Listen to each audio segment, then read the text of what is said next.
I started my professional career, or early on in my professional career, as a trader on the options exchange floor in Chicago, and I found myself not really wanting anything to do with crowds on weekends, and I just wanted to decompress for a while.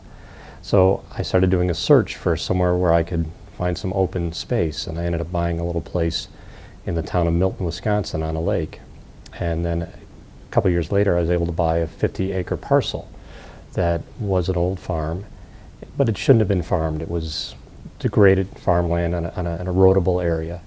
And so I started researching and looking into what I might do.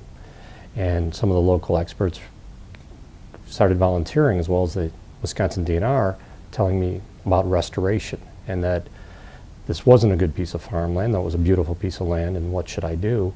And so I started learning about prairie restoration, and I ended up restoring this first farm.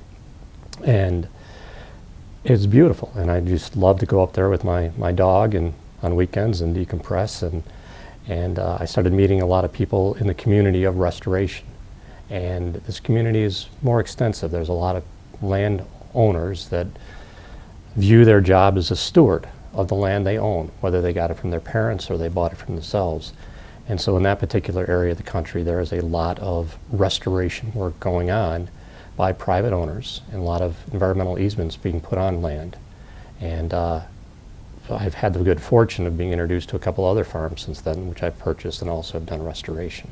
So that got me going.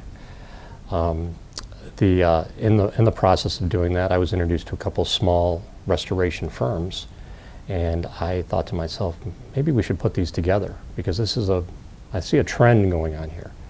And so I was able to acquire a couple of restoration firms in Illinois and Wisconsin, and we created Tallgrass, which is a company that specializes in restoration.